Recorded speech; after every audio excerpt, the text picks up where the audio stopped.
situation where, you know, it is a woman in the man's life that has mistreated the children.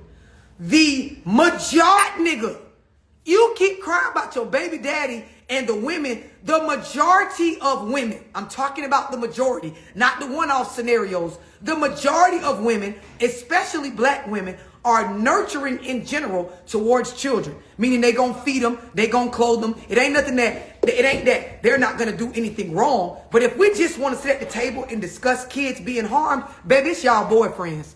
Baby, it's them niggas y'all bring in the household that you ain't vetted out because you don't know how to vet out a nigga. Baby, it's the fact that you picking niggas based on your insecurities of feeling like you got to get the low-hanging fruit ass niggas because you got 2 or 3 kids and some stretch marks. Baby, it's the fact that you done took any bit of money you came across and went and got your body done and keep them wigs on. And so you can't get anybody of character. You can just get people that like you for your body. Baby, it's them type of people y'all bringing in that's fucking with these kids. It ain't they real daddies in by the majority, and it's not the fucking stepmamas. Most of the time, what you see, and, you know, I'm one of those people, I'm real enough to speak about it. Most of the time, what you see is a already toxic or, you know, unhealthy co-parenting situation before you ever meet a nigga going on. And the nigga might have been a terrible boyfriend to his baby mama or a terrible husband. They got their own strife, their own history. And so when you come in the picture, a good majority of the time, that woman wants to have an issue with you so that it can add to reasons why she could continue to move the way that she's moving with the dad. Also, in our community, there's this weird belief that whoever moves on first and gets in a relationship that looks healthy, that's the person that wasn't the problem. And so what occurs is you get in a space where I don't want to see my baby daddy actually be in another relationship looking like he can do family because I don't want people to think that I was the problem when me and him was together. And vice versa. You have a lot of bitter niggas that I don't want to see my baby mama move on and a man there, you know, really loving on her in certain ways because it makes it highlight that I'm the problem. And we do all this old silly shit. Does everybody understand what I'm explaining? Yes, definitely. And the thing is, I talk to so many women that their mothers and they have their own situations with their kid's father.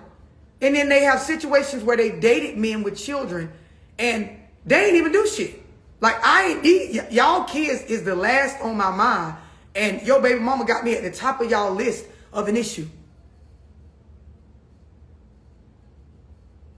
And this is the shit that we create. And in the end, it hurts who? The kids. The kids. So question, love. Mm-hmm. As a woman, because I've had to understand I am a woman, so I can't sit here and act like I don't have feelings. But understanding, which we are managing emotions. As a woman, I have expressed to my mother that I have had that thought before in my head of, I'm never going to keep my son away from his father. But I had a thought in my head like, dang, how would I feel if he moved on? You know what I'm saying? Mm-hmm. And I think a lot of emotions come over me where it was like, because damn, I wanted that relationship. But when I look at it of the trauma with the subconsciously of what I chose, he definitely ain't the nigga that I want. You know what I'm saying? So in those moments, what would you say to a young woman of like, you know, when that time do happen, you just need to keep going forward or looking towards dating or I don't know because I haven't been in that situation. Because you know, as women, we have to grow up, right? We have to grow up, especially once you have children, and you have to decide what category you're in. And when I learned this, it helped me move a lot different with relationships and situations, right? So either I am a good mother or I'm not. At the foundation of a good mother, when it comes to things that affect my children, I make the decision that is best for them first over my feelings. So I always acknowledge, like you saying, stuff that makes me feel uncomfortable. But that's to the extent. I acknowledge, and if there's more work for me to do in regards to how I feel, I can go get me some therapy. When it comes down to making my decisions, I fall always on the foundation of being a good mother. So when things bother me, when I'm indecisive about stuff, I weigh it out based on how it's going to affect my children, not me. I'm grown. I have access to the tools and resources and things I need to bounce back from whatever. My babies are just that. They're babies. So as I educate myself, because that's one of the things that you have to do as a woman so that you're not so caught up in just emotions. As I educate myself, it is a fact that children with both parents in their life, whether the parents are together or not, children that have access to both parents and are given the space to nurture and love on both parents end up in a better psychological space as an adult. As a majority, the statistic is positively high for the children that have access to both parents. It is also a fact that predators and people that prey on children look for children that come from single mother-headed households. So as I make decisions in regards to co-parenting, I look at things like that I've educated myself on at the foundation of my decisions.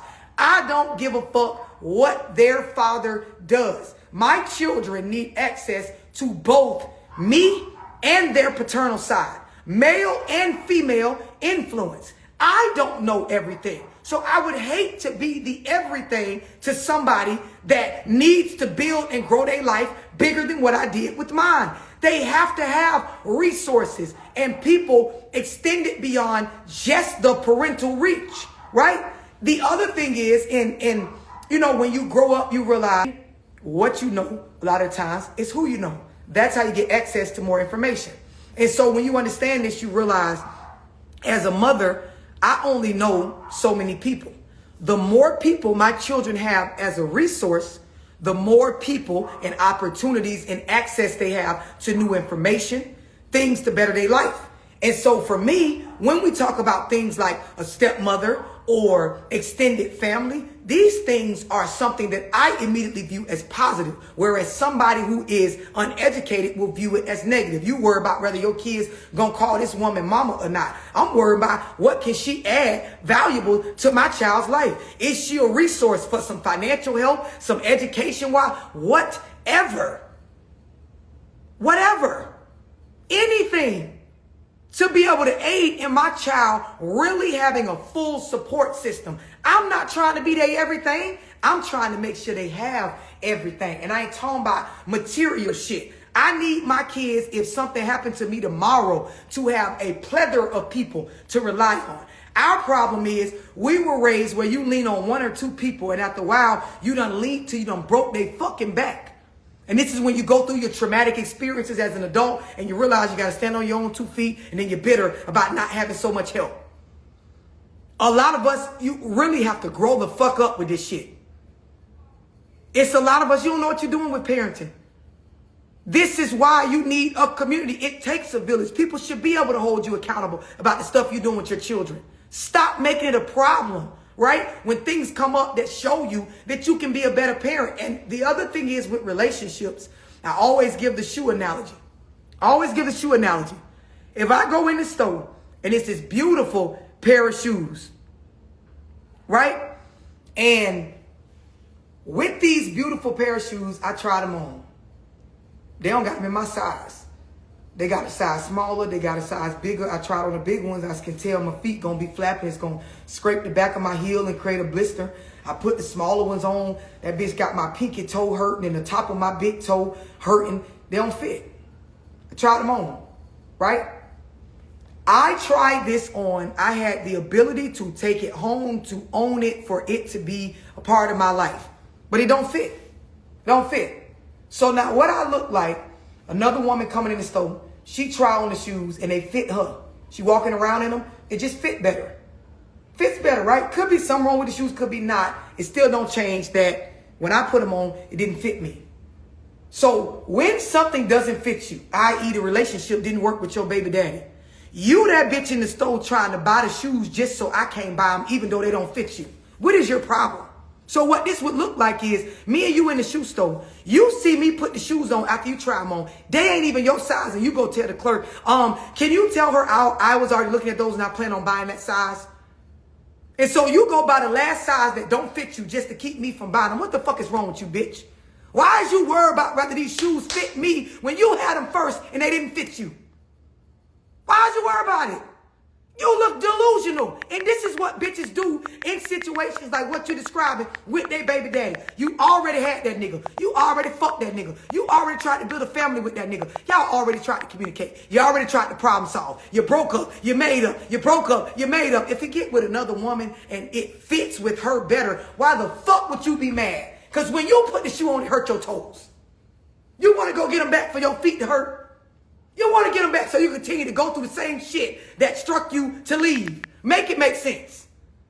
When you realize this, you grow the fuck up. I already tried that nigga on. That shit didn't fit me. My back was hurting shit. My pinky toe done turned red. Bitch, I got a corn. This motherfucker was friction against my side so motherfucking much. I'm not worried about who a nigga with, what family they make, what they got going on. Baby, I got to be a real mother. And I want to fall on the side of a good mother. What that means is the choices I make got to benefit my kids. Their psyche, not just the shoes and the outfits and the making shit look good for the gram. My kids got to have a solid, positive mindset. Can they problem solve? Do they know how to do things? This is why, for me, my mind don't even go there no more because, baby, listen. If I'm a real mother, my children are the first priority when I'm making decisions in regards to family, what type of situations I land us in. When you really understand this, and when you take my parenting Zoom, I explain it. You have the list of things that you want to program in your child, right? And so anybody that can help get this list taken care of, I fuck with you. You can be a stepmama, a stepdaddy, a fucking stepgrandma. I don't give a fuck. I don't. I make my kids call other people in our family on purpose. Just to see if they know how to call and talk and use other resources outside of me. Not because they in dire need. I didn't know you could do it, baby. Because mama, it's not your everything. You don't live for me and I don't live for you. You're your own individual. I don't need you to feel a certain way about me or listen to me in order for me to know I'm valuable as a woman. And so because of that, I don't manipulate, control.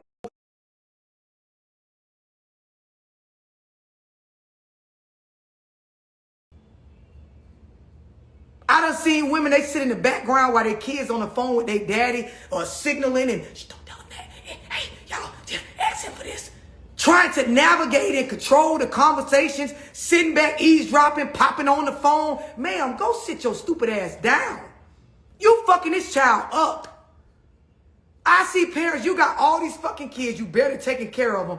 They daddy over here, whole stable situation, and just out of spite or control or low self-esteem, mismanaged emotions, these kids got to suffer because of you. And this is why, you know, I always bring to the attention of anybody that's a parent, baby, your kids got to get older. They got to get older. And when they get older, just like a lot of us, they realize the person that fed and clothed me was one of the biggest manipulators, the biggest liars, one of the people that really pulled the wool over my eyes about life. And then they begin to resent you. Y'all know what I'm talking about because a lot of y'all, you done had that feeling towards your own mama. Man, that happened with my grandparents. Once I realized that they ass was fake as hell and the shit that they was doing was controlling, it was hard. I can't even look at them the same. I love them, but I was like, wow. It's so funny. it is funny because I've experienced this situation within my own family. I did a one-on-one yesterday and the person was explaining to me that they, you know, dating somebody in this relationship, this person is going through a separation from, you know, they baby mama and they are fighting over custody. And just to try to win custody, the baby mama had the son make up a story about being messed with and abused with the daddy and with this particular woman. Ain't nobody did nothing to the child. That just off of trying to date this man, this woman now has to have a conversation with her son about why these people are accusing you and me and, you know, my boyfriend that I'm trying to date of some shit we ain't even do. The woman is so distraught and dead set on making sure she gets the majority of custody that she made up a story and coached the kid to lie. In our community, it's too uncomfortable to call out this type of shit. But it goes on so often. It's the same as when you see women lie to the police about what a man did to get them locked up because they so upset. We in the house arguing, I don't like what you did, or I found something in your phone. We going back and forth. You don't seem like you sorry enough, or it might seem like you finna go be with that bitch. Bitch, I'm finna call the police on you and tell them that you did X, Y, Z. And women will do it. They will do it.